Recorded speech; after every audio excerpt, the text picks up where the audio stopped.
বন্ধুরা দেখো, আমি আজকে ঠেকুয়া বানাবো, তো সব রেডি করে নিয়েছি। শুরু থেকে তোমাদের সাথে আর ভিডিওটা শেয়ার করতে পারলাম না, পরে ভিডিও করার কথা মনে পড়েছে। এই যে দেখো, এখানে আমি সব নিয়ে নিয়েছি মাপ করে। আটা, সুজি, এর মধ্যে তেল দিয়ে দিয়েছি রিফাইন, তারপরে নারকেল কুচি আর এলাচ গুঁড়ো, সোডা, নুন সব। এখন আমি কিন্তু এটাকে ভালো করে মেখে নেব। ভালো করে মেখে নিতে হবে, না হলে কিন্তু ঠেকুয়াটা ভালো হবে না। তো এটাকে কিন্তু আমি ভালো করে মেখে নেব। তারপরে এটাকে আমি যেহেতু ঠেকুয়া বানাবো, এটাকে গুড় দিয়ে পরে মাখবো। আর ঠেকুয়া বানালে কিন্তু ঠেকুয়াটাকে আটার মতো মাখতে হয়, আর যেটা খেজুর হয় সেটাকে কিন্তু ঝুরঝুরাই, যে এরকম করে ঝুরঝুরা করে মাখতে হয়। এই খেজুর আমি অন্য দিন বানাবো, আজকে আমি ঠেকুয়া বানাবো। এখন আমি কিন্তু এগুলো সব মিশিয়ে নেব একসাথে ভালো করে। তারপর এটাকে আমি গুড় দিয়ে আর একটু দুধ দিয়ে এটাকে আমি মাখবো, কারণ দুধ দিয়ে মাখলে না বেশি টেস্ট হয়। তোমাদেরকে দেখাবো, তোমরা সব দেখতেই পারবে, তোমাদের সাথে সবটাই শেয়ার করব। তো এটাকে আমি মিশিয়ে নিই, মাখার সময় আবার তোমাদের সাথে শেয়ার করব। যে বন্ধুরা, আমি গুড় দিলাম এর মধ্যে, আর এর মধ্যে কিন্তু আমি আরেকটা জিনিস দিয়েছি, তোমাদেরকে বলা হয় নাই, আমি কিন্তু মৌরি সস দিয়েছি এর মধ্যে।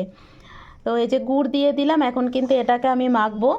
আর যদি হ্যাঁ, অল্প একটু দুধ দিতে হবে, কারণ যতটুকু গুড় আছে এটা দিয়ে এটা ভালো করে মাখা হবে না, অল্প আমার দুধ দিতে হবে এর মধ্যে। তো আমি মাখি, তারপর তোমাদের সাথে আবার শেয়ার করছি। এই যে দেখো বন্ধুরা, আমার এটা মাখা হয়ে গেছে। আর এই যে দেখো, এই যে আমি মেখেছি না, এটা কিন্তু একদম ঝুরঝুরা। আর কিন্তু আমি যখন দলা পাকাচ্ছি একদম সুন্দর হয়ে গেছে, এটা কিন্তু খুলবে না। দেখো সুন্দর করে একদম দলা হয়ে গেছে। আর তো তো যদি ইচ্ছা হয় এটাকেও কিন্তু আমি এরকম করে ভাজতে পারি। এটা কিন্তু একদম মুচমুচে খেজুর হবে। এই যে এটাকে খেজুর বলে। আর আমি যেহেতু ঠেকুয়া বানাবো, সেজন্য কিন্তু আমি এটাকে দুধ দিয়ে একদম আটার মতো ছানবো। এই যে বাটিতে আমি দুধ নিয়ে নিয়েছি, এটাকে আমি কিন্তু আটার মতো ছানবো। যেটা আটার মতো মাখতে হয় সেটাই ঠেকুয়া। আর এই যে এটা খেজুর। আমি যদি এটাও আমি বানাতে পারি। এটা এরকম করে শুধু একটু শেপ দিতে হবে এটাতে এরকম করে ভালো করে চিপে চিপে, তার মানে এই যে একদম ইসে হয়ে গেল। এটাকে একটা শেপ দিলেই কিন্তু তারপর তেলে ভাজা যাবে, এটা একদম খুলবে না কিন্তু। এটা খেজুর হবে। কিন্তু আমি ঠেকুয়া বানাবো যেহেতু, এটাকে আমি একটু ভালো করে আটার মতো মাখবো। মেখে তোমাদের আবার দেখাচ্ছি।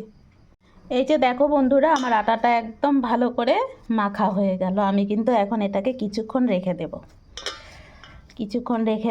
তারপরে আমি শেপ দেব এটাকে, কারণ আমার কাছে কিন্তু সাজ নেই। তো আমি হাতেই কিন্তু ছোট ছোট করে চ্যাপটা চ্যাপটা করে বানাবো। এটাকে আমি এখন ঢাকা দিয়ে কিছুক্ষণ রেখে দেব, পরে আবার তোমাদের দেখাচ্ছি। এই যে দেখো বন্ধুরা, আমি এই যে এখান থেকে অল্প অল্প করে নিয়ে এই যে হাতে গোল করে একটু চ্যাপটা করে নিচ্ছি, কারণ আমি সাজে করতে পারলাম না, যেহেতু আমার কাছে কোনো সাজ নেই। তো আমি কিন্তু এরকম করেই করব। আমি এরকম করেই করে নেব। এরকম করেই আমি সব বানিয়ে নেব। একটু ছোট ছোট করে করব, ভাজাটাও ভালো হবে আর ভালো লাগে। ছোট ছোট করলে কিন্তু ভালো লাগে দেখতে। তো আমি কিন্তু ছোট ছোট করেই করব। এরকম করে আমি বানিয়ে নিই, তারপরে তোমাদের আবার দেখাচ্ছি। বন্ধুরা দেখো, এতটুকু আমি বানিয়ে নিয়েছি। ভাবছিলাম যে সব একবারে বানিয়ে তারপরে ভাজতে শুরু করব। সব একবারে বানিয়ে নিতে অনেকটা সময় লেগে যাবে, তাই ভাবলাম যে না, অল্প অল্প করে ভাজবো আর অল্প অল্প করে বানাবো। তাই ভাজা বসিয়ে দিয়ে আবার কিছুটা আমি বানিয়ে নেব। তো ভেজে কিন্তু আমি তোমাদের দেখাচ্ছি। বন্ধুরা, কড়াইতে আমার তেল দেওয়া হয়ে গেল, তেল দিয়ে দিলাম। কড়াই বসিয়ে দিয়েছি, কড়াইতে তেল দেওয়া হয়ে গেছে। এখন কিন্তু তেলটা গরম হলে আমি আস্তে আস্তে করে ভাজবো। এই যে দেখো বন্ধুরা, তেল গরম হয়ে গেছে, আমি কিন্তু দিয়ে দিলাম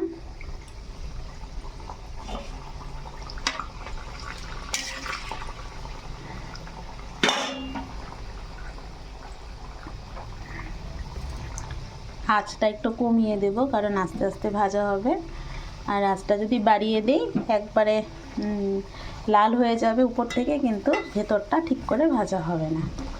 তাই কিন্তু আস্তে আস্তে করে কমিয়ে কমিয়ে, জালটা কমিয়ে কমিয়ে আমার ভাজতে হবে। আর বলো তো ঠেকুয়া খেতে কে কে ভালোবাসো?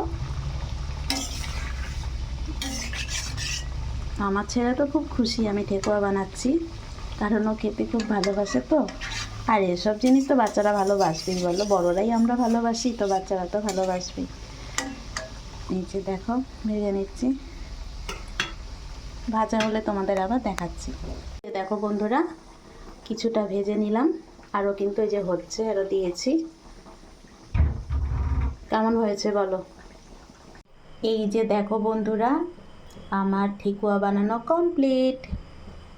তো দেখে বলো তো ঠেকুয়াগুলো কেমন হয়েছে।